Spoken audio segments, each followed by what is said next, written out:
Quando pensamos em Bruce Lee, a primeira pergunta que vem à mente é: quantos homens existiam naquele homem? Hein? Uma coisa é certa, Lee foi o maior artista marcial de todos os tempos. E, vez sim, vez não, também, ele conseguia superar os humanos normais em ações extraordinárias. Nesse vídeo, além de ressaltar os feitos desse grande homem, vamos trazer novamente à tona a discussão sobre os acontecimentos finais de sua vida, já que em 2023 completa 50 anos que ele partiu e deixou apenas especulações sobre a causa de sua morte. Bruce Lee nasceu no dia 27 de novembro de 1940, na hora e ano do dragão, segundo a astrologia chinesa, o que já mostrava que ele seria um homem poderoso. Ao contrário do que algumas pessoas pensam, ele nasceu em São Francisco, Califórnia, nos Estados Unidos, quando seus pais, integrantes da ópera chinesa, faziam uma turnê por lá. O parto foi realizado no hospital chinês de Chinatown, e ele nasceu sob o nome de Li Huanfan. Mas ainda no hospital, foi apelidado por sua médica, Mary Glover, de Bruce. Uma curiosidade sobre seu nome de batismo é que se pronuncia da mesma forma que retornar de novo. O nome foi dado por sua mãe, que sentia que ele retornaria aos Estados Unidos quando tivesse idade para isso. Bruce Lee tinha outros 3 nomes em chinês: Li Huanxin, um nome de família, Li Huanjian, um nome de estudante enquanto ele cursava em La Salle College, em Hong Kong, e seu nome artístico, Li Xiaolong, que significa Pequeno Dragão. Bruce Lee tinha, como dizemos, berço de ouro. Seu pai, Li Huaixuan, era um grande intérprete da música cantonesa e ator do cinema chinês. Sua mãe, Grace Ho, pertencia ao clã dos Senhores de Ferro, magnatas da indústria siderúrgica. Bruce nasceu na América, mas com apenas 3 meses retornou para Hong Kong com seus pais, onde, desde muito novo, já tinha garantido seu papel em filmes. Bruce Lee nasceu como um astro-rei. Ainda bebê, contando com a influência de seu pai, ele participou do filme Golden Gate Girl, mas foi aos 9 anos que ele conseguiu o papel principal, estrelando com seu pai em um filme baseado em uma história de quadrinhos chamado The Kid. Daí em diante, ele deslanchou no cinema chinês e, com 18 anos, já tinha participado de mais de 20 filmes diferentes. Ao mesmo tempo, Bruce estudava como qualquer pessoa, mas em suas idas e vindas em diferentes escolas, apresentou um desenvolvimento acadêmico não muito bom. E, ao que tudo indica, também apresentou, ali por volta dos seus 16 anos, uma má conduta. O que o fez ser direcionado a extravasar sua raiva de adolescente nas artes marciais. Ele foi apresentado a um dos maiores professores na arte de Kung Fu, mas inicialmente foi rejeitado pela escola. Ip Man era um artista de artes marciais e professor mestre do estilo Wing Chun, do Kung Fu, que obedecia a regra de não ensinar artes marciais a quem não era totalmente asiático. Bruce Lee tinha formação alemã por parte de sua mãe, mas por uma indicação importante, ele acabou sendo aceito como discípulo de Ip Man. Em 1958, Bruce Lee começou a vencer torneios interescolares de Kung Fu e, acredite ou não, também começou a vencer torneios de dança. Não demorou muito, com apenas 18 anos, Lee se envolveu em uma briga com alunos de uma escola rival de artes marciais, onde acabou espancando seu rival de forma brutal. Ele foi denunciado à polícia e sua família foi avisada que, se aquele tipo de comportamento se repetisse, ele seria preso. Então, em 1959, Bruce Lee foi mandado para morar com sua irmã mais velha nos Estados Unidos. Logo quando chegou aos Estados Unidos, ele foi para São Francisco, morar na casa de amigos de sua família com sua irmã Agnes Lee. Mas ainda em 1959, se mudou para Seattle para terminar o ensino médio. Naquele mesmo ano, Bruce começou a ensinar artes marciais do seu jeito, um jeito que ele nomeou de Hung Fan Gung Fu, literalmente Kung Fu de Bruce Lee, que representava sua abordagem ao Wing Chun. Seus amigos se interessaram tanto que Lee abriu sua primeira escola de artes marciais, chamada Instituto Lee Hung Fan Gung Fu, em Seattle. Ele terminou o ensino médio em 1960 e já entrou para a Universidade de Washington, onde estudou artes dramáticas, filosofia, psicologia e mais algumas outras disciplinas. Mas ele não chegou a terminar os estudos, abandonando a faculdade no início de 1964. No mesmo ano, ele se mudou para Oakland para morar com James Win Lee, um artista marcial chinês que era 20 anos mais velho que Bruce. E juntos, eles fundaram o segundo estúdio de artes marciais, Jung Fan. Nessa época, ele participou de campeonatos, demonstrando técnicas como flexões de 2 dedos e o soco de 1 polegada. Logo, Bruce Lee recebeu da comunidade chinesa um ultimato para ele parar de ensinar as pessoas não chinesas. Quando ele se recusou a obedecer, foi desafiado para uma partida de combate com Yong Jack Man. O acordo era que se Lee perdesse, ele teria que fechar sua escola. E se ganhasse, ele seria livre para ensinar os brancos ou qualquer outra etnia. A luta aconteceu e, embora um lado diga que durou 20 minutos e terminou devido à condição invulgarmente sem fôlego de Lee, a verdade foi que a luta durou apenas 3 minutos, com uma vitória decisiva para Bruce Lee. Uma revanche pública foi divulgada, mas Bruce não respondeu ao convite. Não houve mais anúncios sobre o fato e Bruce Lee continuou ensinando quem se interessasse pelas artes marciais. A paixão pelas artes marciais tinha convencido Bruce Lee a abandonar a carreira no cinema. Mas, durante uma exibição de artes marciais em Long Beach, no ano de 1964, ele foi visto pelo produtor William Dozier e chamado para uma audição para participar de um filme sobre o filho de Charlie Chan. No final das contas, Bruce Lee acabou interpretando o papel de Kato na série do Besouro Verde. Farão tudo o que ele disser, até entregarão o tanque. E também participou do crossover do Batman.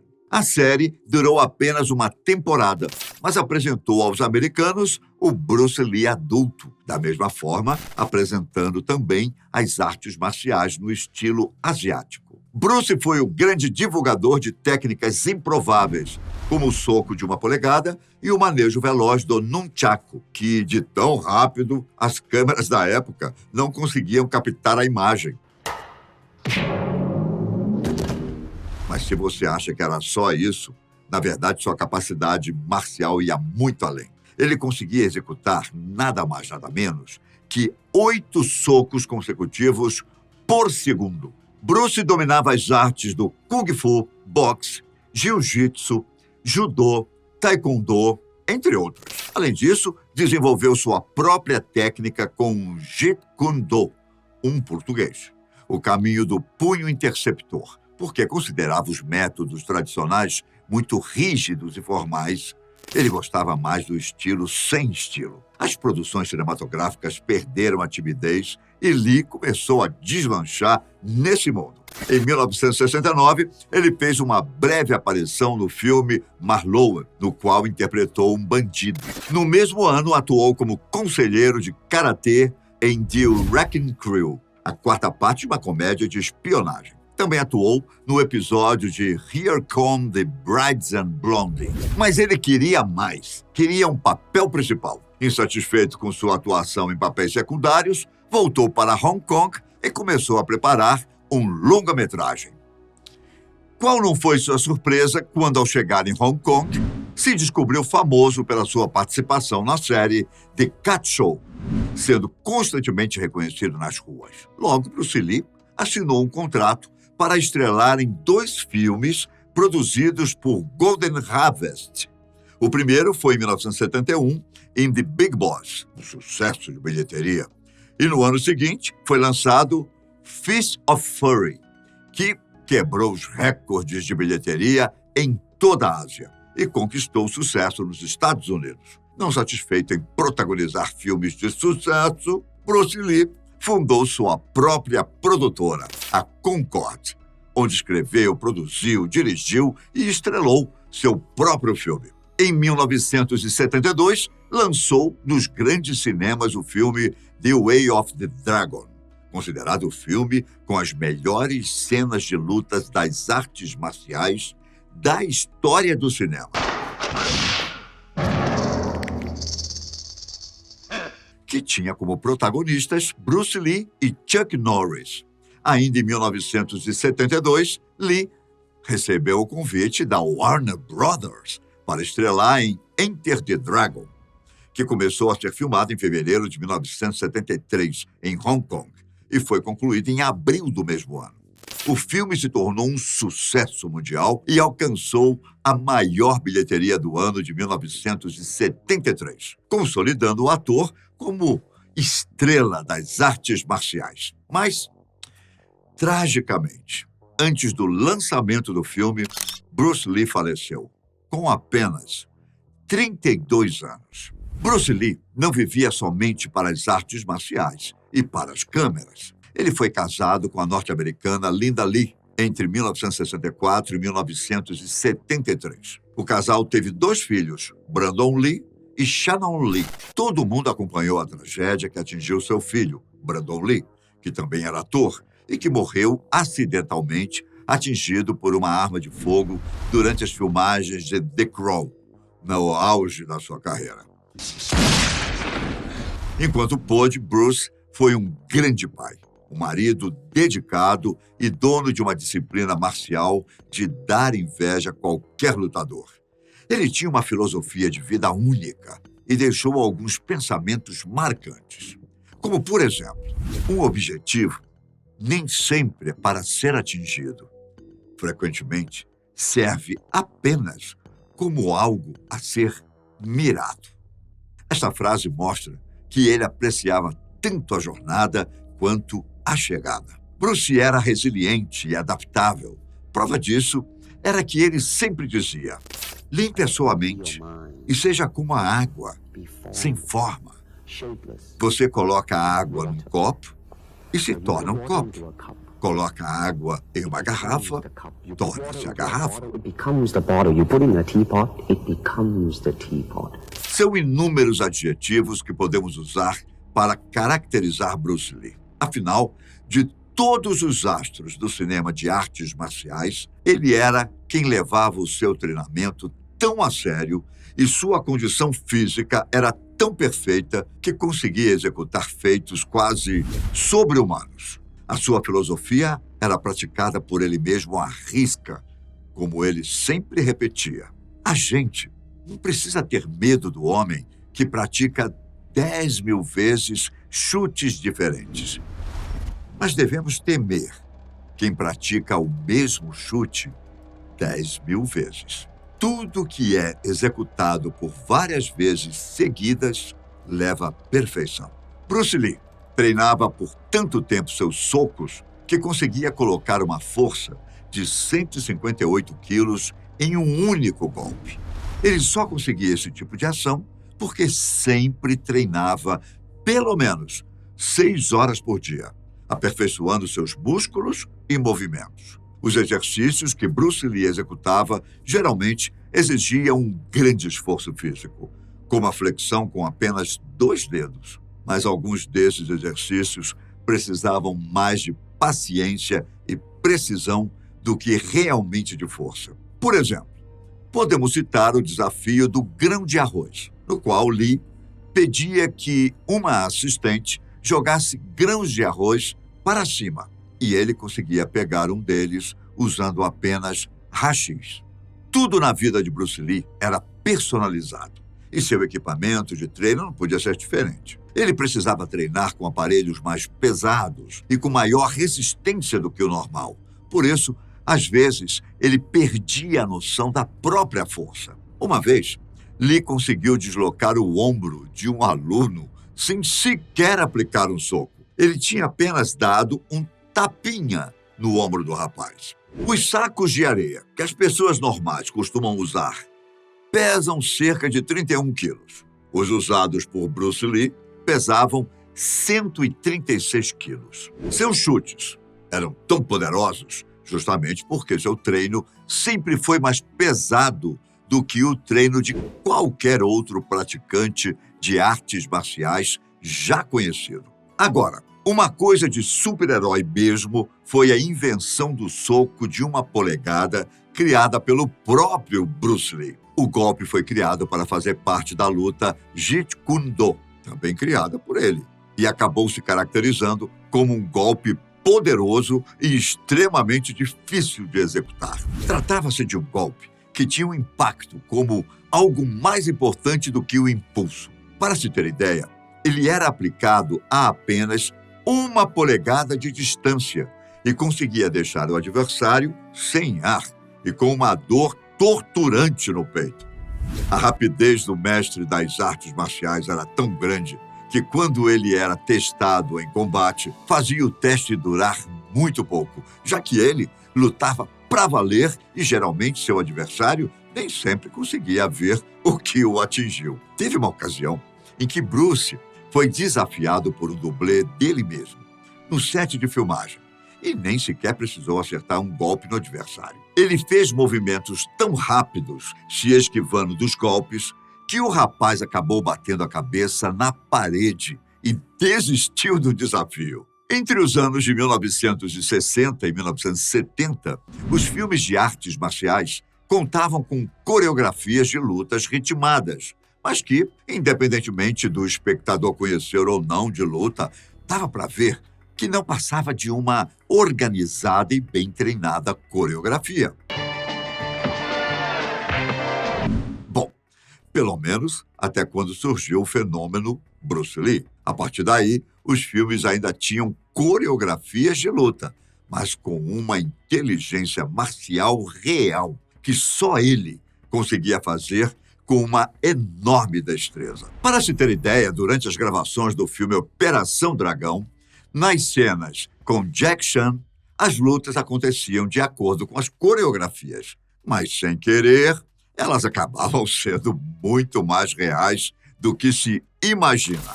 Jack Chan já contou em público que apanhou pra valer de Lee durante essas gravações. Apesar de parecer um super-homem, Bruce Lee era apenas um humano devotado àquilo que ele amava fazer.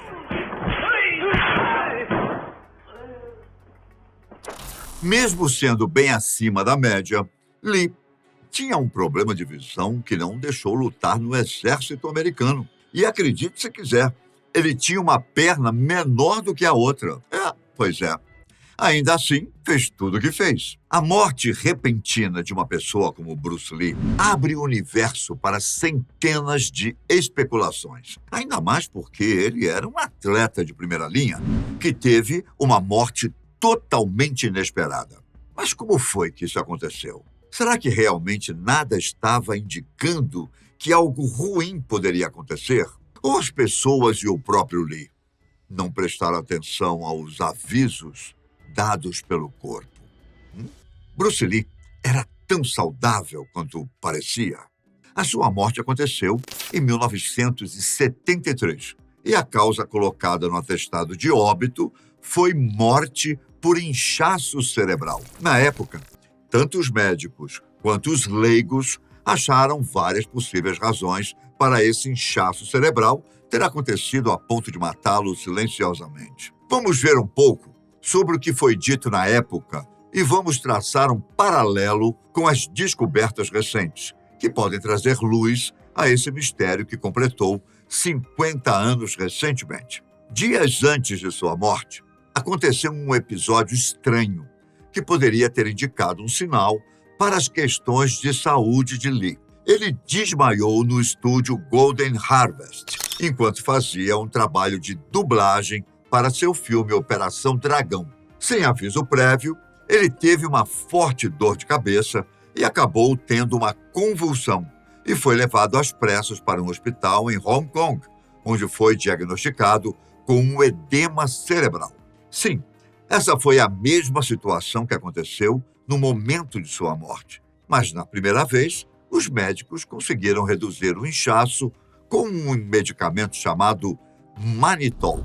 No dia 20 de julho de 1973, Bruce Lee estava com a agenda cheia. Começou com um encontro com o produtor Raymond Shaw, às 14 horas na sua casa, para conversar sobre a realização do filme Jogo da Morte. Essa reunião foi até às 16 horas e depois ele foi com o produtor para a casa de Li Bet-ting, uma atriz de Taiwan que, como dizem por aí, era amante de Bruce. O trio passou um pedaço da tarde revisando o script e logo Raymond foi embora. Não passou muito tempo, Lee se queixou de uma dor de cabeça e Ting deu para ele um analgésico denominado Equagesic, um relaxante muscular que tinha em sua composição aspirina e meprobamato. Era por volta das 19h30 quando Lee se deitou para descansar. Quando ele não apareceu para jantar, Shaw retornou ao apartamento e encontrou Lee desacordado. O médico foi chamado e passou 10 minutos tentando reanimá-lo, antes de mandá-lo de ambulância para o hospital. Lee foi dado como morto no momento em que chegou ao hospital. Sem nenhuma lesão externa visível, a autópsia apontou apenas que o cérebro tinha inchado consideravelmente, passando de 1.400 a 1.575 gramas. Também foi visto que em seu organismo, Bruce Lee tinha apenas aspirina e meprobamato, os componentes do remédio que tinha ingerido. Oficialmente, um cientista forense da Scotland Yard foi chamado para supervisionar como perito superior à autópsia de Lee. Sua conclusão foi a de que a morte havia sido causada por um edema cerebral agudo provocado pela reação aos compostos presentes no medicamento Equagesic. Mas o médico que atendeu Bruce Lee na primeira crise, 10 dias antes de sua morte, acreditava que o tal relaxante muscular não estava envolvido no primeiro colapso, então não poderia ter sido a razão do segundo inchaço que matou Bruce. Como era de se esperar, as especulações sobre o que estaria provocando os inchaços no cérebro de Lee começaram. Vamos ver cada uma delas agora. Apesar do uso da maconha não ter sido o primeiro da lista de possibilidades, foi considerado potencialmente relevante pelos estudiosos, se não como causa, como auxiliar do ocorrido. Bruce Lee tinha 32 anos de idade quando morreu e estava em uma condição física aparentemente boa. Mas um edema cerebral é uma maneira do corpo reagir a um trauma, um derrame ou uma infecção. De acordo com o Washington Post, de 19 de setembro de 1973, foram encontrados traços de cannabis no estômago e no intestino delgado de Lee em sua autópsia. Alguns médicos de Hong Kong acreditavam que o inchaço do cérebro poderia ter sido causado pela ingestão de maconha. No entanto, isso foi e continua sendo especulação, já que nenhum vínculo jamais foi documentado entre o uso de cannabis e o edema cerebral. Como já falamos, a hipersensibilidade à aspirina que Lee tomou foi considerado o motivo mais provável do edema que causou sua morte. A verdade é que Bruce tinha trabalhado bastante, fumado maconha e depois tomou o relaxante muscular. Todos esses fatores juntos podem ter agravado um quadro que já existia e já tinha dado o ar da graça 10 dias antes. Apesar dessa teoria ter sido defendida pelos médicos que realizavam a autópsia, assim como na teoria da cannabis, a aspirina ou meprobamato não puderam ser definitivamente confirmados como a causa da morte, porque nenhum deles é conhecido por causar inchaço cerebral. E não podemos esquecer que Lee já tinha tomado Equagesic antes, sem ter tido nenhum efeito alérgico relacionado. Outra causa possível da sua morte está relacionada à insolação. Isso porque, nos meses anteriores à sua morte, Bruce Lee havia perdido 15% de seu peso corporal e estava pesando apenas 54 quilos. Fora isso, o ator tinha passado por uma cirurgia que removeu suas glândulas sudoríparas das axilas para evitar que as axilas suadas aparecessem nas filmagens. Essa remoção diminuiu consideravelmente a capacidade do seu corpo de dissipar o calor. No primeiro desmaio, o ar-condicionado da sala de dublagem foi desligado para evitar problemas de som na gravação. Na época, o ator apresentava febre alta, fraqueza, vômitos, perda de consciência e muito mais. Todos os sintomas compatíveis com insolação. No dia da sua morte, o superaquecimento do seu corpo pode ter sido a causa da dor de cabeça que Lee mencionou ter. Outra especulação foi a hipótese defendida pelo médico legista norte-americano Richard Schaeffer de que Lee usou em excesso um medicamento chamado cortisona por causa de uma hérnia de disco que sofria há 3 anos, gerando uma crise adrenal por uso excessivo de esteroides. Agora, a última possibilidade, e que hoje é a mais aceita, é de que Bruce Lee morreu por ter ingerido muita água. Isso mesmo. Você ouviu certo. Em dezembro de 2022, foi publicado um estudo que afirma que Lee sofreu de hiponatremia, um problema sério que acontece quando há baixa concentração de sódio no sangue. Bruce Lee tinha um estilo de vida único e que colocou em risco sua vida. No dia de sua morte, Bruce Lee estava, segundo sua esposa Linda Lee, fazendo uma dieta à base de fluidos de cenoura e suco de maçã.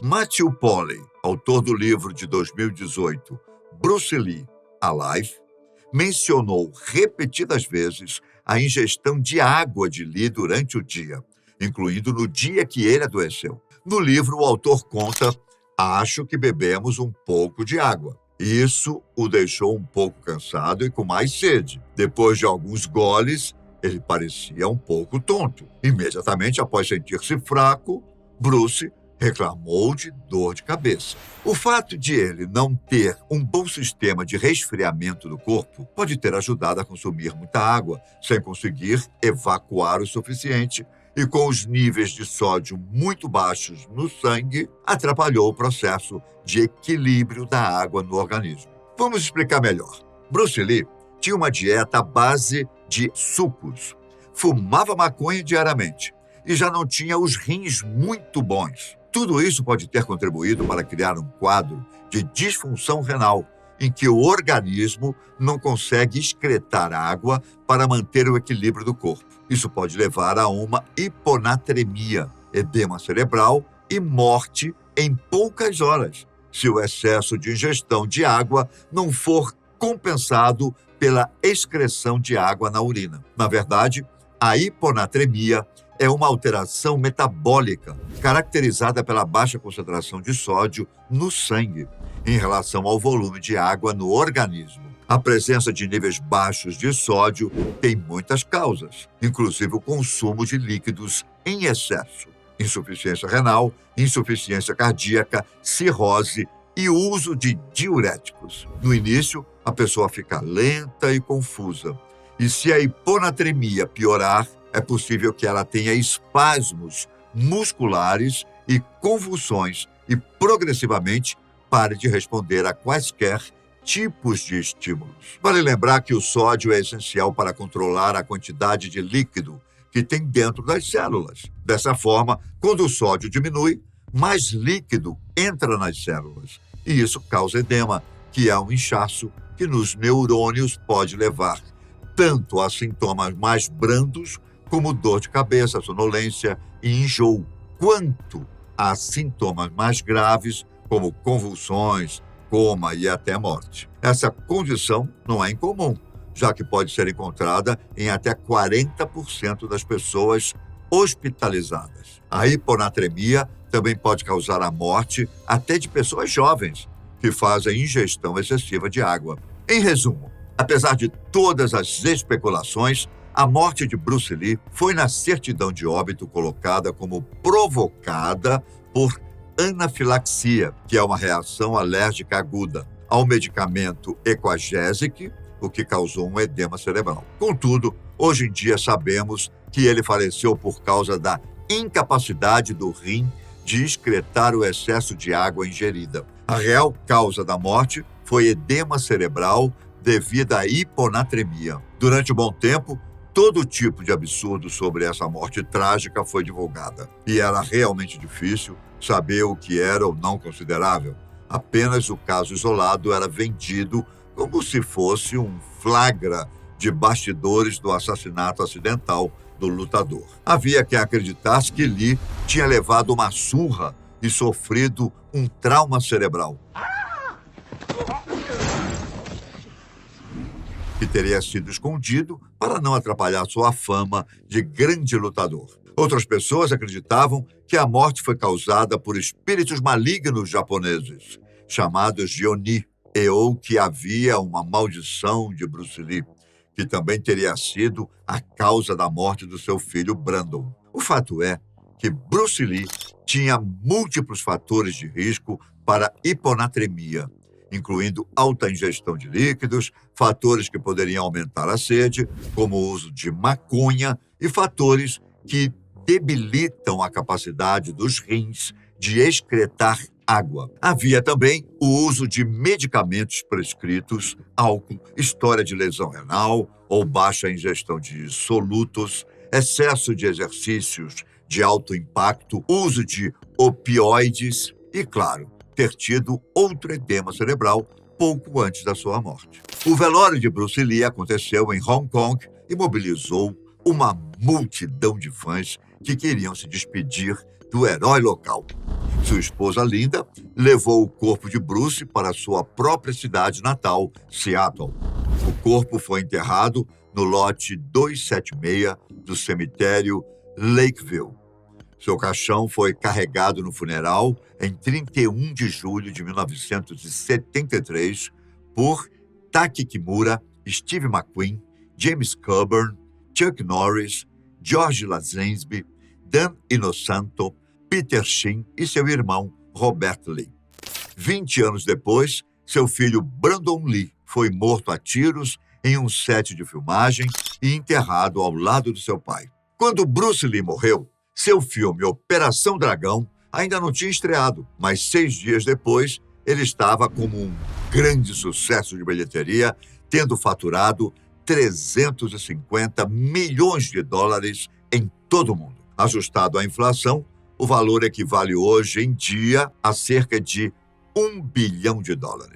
Como o filme teve um orçamento de apenas $850 mil, fez do longa um dos filmes mais lucrativos de todos os tempos. A última obra que contou com sua presença foi Jogo da Morte, filme que ele havia pausado as gravações para conseguir terminar o Operação Dragão. Jogo da Morte foi lançado em 1978 e também foi um sucesso de bilheteria. Como o ator morreu sem que as gravações tivessem sido terminadas, a Golden Harvest aproveitou o material que Lee já tinha filmado e dirigido ele mesmo e fez algumas adequações para dar maior coerência ao que tinham em mãos. A ausência do ator foi substituída pela contratação dos sósias de Lee para as cenas que ainda precisavam ser produzidas. Fizeram também o uso de iluminação e jogos de câmera. Foi preciso contratar profissionais treinados em artes marciais para as cenas de ação e, obviamente, foram imprescindíveis os remendos no enredo planejado por Lee, mas em apenas algumas partes. A Golden Harvest contratou Robert Close para essa tarefa, já que ele tinha dirigido Lee em Operação Dragão e sabia como dar umas mexidas na história, sem tirar suas características peculiares. O Jogo da Morte foi planejado para contar a história de um protagonista que lutava para avançar os andares de um prédio em busca de um tesouro roubado. O diretor Close transformou isso em uma aventura que o personagem de Lee, interpretado agora por Billy Lowe, se torna um artista que é explorado por um sindicato. Ele acaba fingindo a própria morte e se infiltra no complexo para se vingar. Pensando na cena em que o personagem finge sua morte, cenas reais do funeral de Lee foram utilizadas, mesmo sem autorização da família do ator.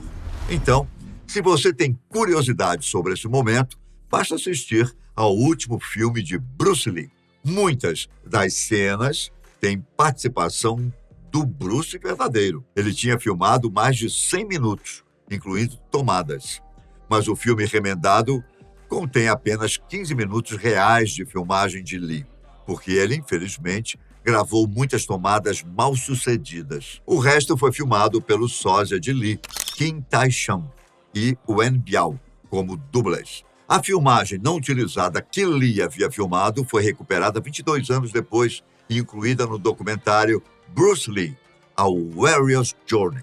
Bruce Lee tem uma estrela da concorrida Calçada da Fama de Hollywood. Em Hong Kong, uma estátua que foi instalada na Avenida das Estrelas, em 2009, mantém viva a memória do astro que projetou o lugar para o mundo. Lee foi um dos artistas mais fascinantes de todos os tempos. Demonstrando incríveis habilidades dentro do cinema, difundindo as artes marciais pelo mundo afora, sua história de vida inspira diversas gerações com uma visão de mundo refinada e de valor praticamente inestimável. Por isso, suas obras são eternas e ainda geram interesse e lucro.